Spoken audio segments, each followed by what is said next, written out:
বিসমিল্লাহির রহমানির রহিম। Build engineering and construction YouTube চ্যানেলের পক্ষ থেকে আমি ইঞ্জিনিয়ার হৃদয় আছি আপনাদের সাথে। আশা করি সবাই ভালো আছেন। আজকে আমি দেখাবো ইট্যাপস এর এক মডেল থেকে আরেক মডেলে কিভাবে লোড কম্বিনেশন কপি করতে হয় খুব কম সময়ের মধ্যে।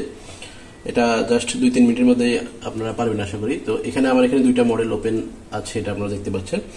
তো আমি এখানে যে এই স্ক্রিনে যে মডেলটা আছে, এই মডেলের যে লোড কম্বিনেশনগুলা এগুলা আমি এই স্ক্রিনের যে মডেল আছে সেই মডেলের মধ্যে কপি করে নিয়ে আসবো। তো সেটাই আমি শুরু করতে যাচ্ছি। প্রথমে এই কাজটা আমি করবো হলো ইট্যাপস এর যে নতুন একটা কমান্ড আছে ইন্টারেক্টিভ ডাটাবেজ অপশন, এই যে এই অপশনের মাধ্যমে, ঠিক আছে। ইন্টারেক্টিভ ডাটাবেজ এখানে ক্লিক করলাম, করার পরে যে এখান থেকে মডেল ডেফিনেশন, এই কাজটা করার জন্য আপনার মডেলটা অবশ্যই আনলক থাকতে হবে, আনলক করে নেবেন। আর এখান থেকে যে লোড কম্বিনেশন, লোড কেস ডেফিনেশনে গেলে এখানে লোড কম্বিনেশন আছে, এখানে গিয়ে ওকে দিবেন।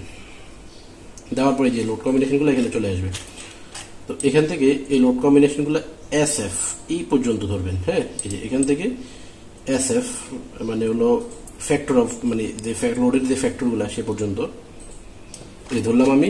ধরার পরে যে এখানে এডিট থেকে কপি, তাহলে এই মডেল থেকে আমি লোড কম্বিনেশনগুলো কপি করলাম। হ্যাঁ, কপি করে দেখেন এখানে কিন্তু এই মডেলে আমি এখন এটাকে নিয়ে আসবো। তো এটার জন্য আমি আগে আপনাদেরকে দেখাই, আমার এখানে কিন্তু কোনো লোড কম্বিনেশন নাই। হ্যাঁ, এই যে ফাঁকা। তো এখানে অ্যাটলিস্ট একটা লোড কম্বিনেশন থাকা লাগবে। আপনি যে কোনো একটা কিছুই তৈরি করে রাখেন, কোনো সমস্যা নাই। ওকে দিলাম। দেওয়ার পর এখানে এডিট থেকে ইন্টারেক্টিভ ডাটাবেজ এখানে যাবেন। যাওয়ার পরে যে এখান থেকে লোড কম্বিনেশন ডেফিনেশন এখানে ক্লিক করবেন, দিয়ে ওকে দিবেন।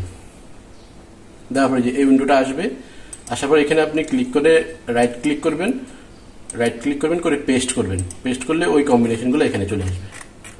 অলরেডি চলে আসছে, দেখতে পাচ্ছেন।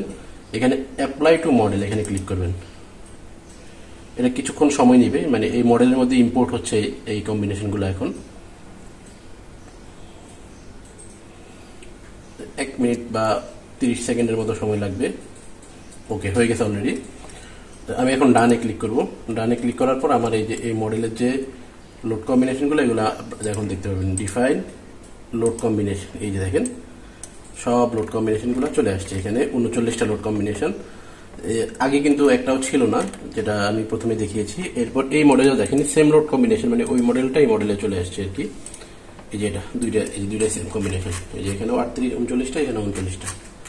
তাহলে এভাবে ইন্টারেক্টিভ ডাটাবেস কমান্ড দিয়ে বা ইন্টারেক্টিভ ডাটাবেস অপশন দিয়ে আপনারা চাইলেই ইজিলি এক মডেলের লোড কম্বিনেশন আরেক মডেলে নিয়ে আসতে পারবেন। শুধু লোড কম্বিনেশন না, এই অপশনের আরো অনেক কাজ আছে, যেটা আমি এর আগে প্রিভিয়াস কয়েকটা ভিডিওতে দেখিয়েছি। আরো অনেক কাজ আছে যেগুলো আমি সামনে দেখাবো। তো আজকের ভিডিওটি এতটুকুই। ভিডিওটি দেখে যদি আপনার ভালো লেগে থাকে তাহলে আমাদের চ্যানেলে সাবস্ক্রাইব করে বেল আইকনে ক্লিক করে রাখুন, যাতে পরবর্তী ভিডিও সবার আগে আপনার কাছে পৌঁছে যায়। পরবর্তী ভিডিও পর্যন্ত সবাই ভালো থাকুন, সুস্থ থাকুন। ধন্যবাদ সবাইকে।